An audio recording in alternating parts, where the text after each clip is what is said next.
ഇന്ന് നമുക്ക് നല്ല ഹെൽത്തി ആയിട്ടുള്ള റാഗി വെച്ചിട്ടൊരു ഷുഗർ ഫ്രീ കേക്ക് ഉണ്ടാക്കിയാലോ. അപ്പോൾ നല്ല അടിപൊളി ടേസ്റ്റിൽ നമുക്കിത് ഓവൻ ഇല്ലാണ്ട് പെട്ടെന്ന് എങ്ങനെ റെഡിയാക്കി എടുക്കാൻ നോക്കാം. അപ്പോൾ ഈ ഒരു കേക്കിൻ്റെ റെസിപ്പി നമുക്കൊന്ന് കണ്ടു നോക്കാം. അപ്പോൾ ഒരു ബൗളിലേക്ക് 230 ഗ്രാം ഡേറ്റ്സ് ഇട്ട് കൊടുക്കുന്നുണ്ട്. ഏകദേശം ഒരു കപ്പ് അളവിലൊക്കെ വരും. അപ്പോൾ അതിലേക്ക് നമുക്കിനി ചൂടുള്ള പാലും കൂടി ഒഴിച്ചിട്ട് സോക്ക് ചെയ്യാനായിട്ട് വെക്കണം. 1.5 കപ്പ് പാലാണ് ഞാൻ ഒഴിച്ചിട്ടുള്ളത്. ഇനി ഇതൊരു അരമണിക്കൂർ സോക്ക് ചെയ്യാനായിട്ട് വെക്കാം. അപ്പോൾ അരമണിക്കൂറൊക്കെ കഴിഞ്ഞിട്ട് ഇതിൻ്റെ ചൂടൊക്കെ ഫുള്ള് പോയിട്ടുണ്ടാവും കേട്ടോ. അപ്പോൾ നമുക്കിനി ഇതൊന്ന് ഗ്രൈൻഡ് ചെയ്തെടുക്കണം മിക്സിയിലിട്ടിട്ട്. ഇനി ഗ്രൈൻഡ് ചെയ്തെടുത്തത് നമുക്ക് വേറൊരു ബൗളിലേക്ക് ഒഴിച്ചു കൊടുക്കാം. അപ്പോൾ നമുക്കതിൽ ഡേറ്റ്സിൻ്റെ ചെറിയ ചെറിയ പീസുകളൊക്കെ ഉണ്ടെങ്കിൽ കുഴപ്പമില്ല കേട്ടോ. അപ്പോൾ ഇനി നമുക്ക് അതിലേക്ക് 2 മുട്ടയും 1 ടീസ്പൂൺ വാനില എസൻസും കൂടെ ചേർത്തിട്ട് നന്നായി ഒന്ന് ബീറ്റ് ചെയ്തിട്ടെടുക്കുക. 2-3 മിനിറ്റ് ഒന്ന് ബീറ്റ് ചെയ്തെടുത്താൽ മതി കേട്ടോ. വിസ്ക് വെച്ചിട്ട് ബീറ്റ് ചെയ്തെടുത്താൽ മതി.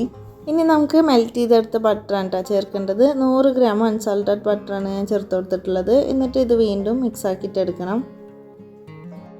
ഇതിപ്പോൾ നന്നായി ഒന്ന് മിക്സ് ആക്കി എടുത്തിട്ടുണ്ട്. ഇനി നമുക്കിതിലേക്കുള്ള ഡ്രൈ ഇൻഗ്രീഡിയൻസ് ചേർത്ത് കൊടുക്കുക. 1/2 കപ്പ് റാഗിപ്പൊടി, 1/2 കപ്പ് തന്നെ ആട്ട, 1 ടേബിൾ സ്പൂണ് കൊക്കോ പൗഡർ ചേർത്ത് കൊടുക്കുന്നുണ്ട്. അതുപോലെ തന്നെ 1 ടീസ്പൂണ് കോഫി പൗഡറും, 1 ടീസ്പൂണ് ബേക്കിംഗ് പൗഡറും, 1/2 ടീസ്പൂണ് ബേക്കിംഗ് സോഡ, പിന്നെ ഒരു 1/4 ടീസ്പൂൺ അളവിൽ ഉപ്പും കൂടെ ചേർത്തിട്ട് നന്നായി ഒന്ന് അരിച്ചിട്ടെടുക്കണം.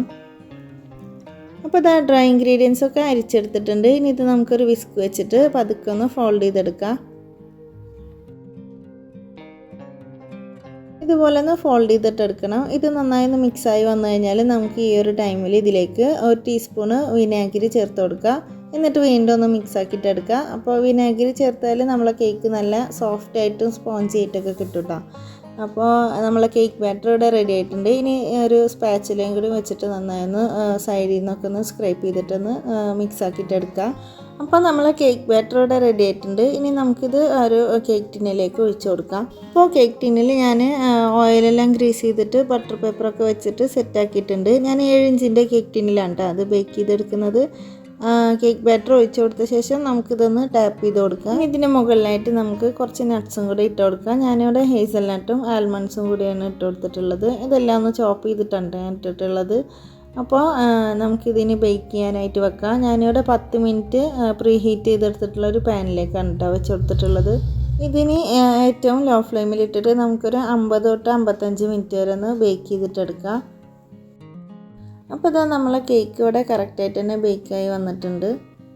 ഇനി നമുക്കിതിൻ്റെ ചൂടെല്ലാം ഒന്ന് മാറാൻ വേണ്ടിയിട്ട് മാറ്റി വെക്കാം.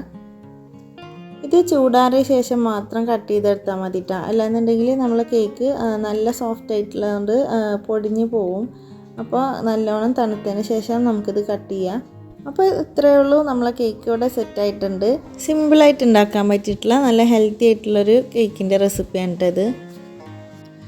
അപ്പോൾ എല്ലാവരും ഈ റെസിപ്പി ഒന്ന് ട്രൈ ചെയ്ത് നോക്കണേ. ഈ റെസിപ്പി എല്ലാവർക്കും ഇഷ്ടമായിട്ടുണ്ടാവുമെന്ന് വിചാരിക്കുന്നു. ഇഷ്ടമായിട്ടുണ്ടെങ്കിൽ എല്ലാവരും ഒന്ന് ലൈക്ക് ചെയ്യാനും ഷെയർ ചെയ്യാനും കമൻറ്റ് ചെയ്യാനും മറക്കരുതേ. അതുപോലെ സബ്സ്ക്രൈബ് ചെയ്യാതെ കാണുന്നവരുണ്ടെങ്കിൽ മറക്കാതെ ഒന്ന് സബ്സ്ക്രൈബ് ചെയ്യണേ. ഇനി ഇതുപോലത്തെ നല്ല അടിപൊളി റെസിപ്പിയായിട്ട് അടുത്ത വീഡിയോയിൽ കാണാം. താങ്ക്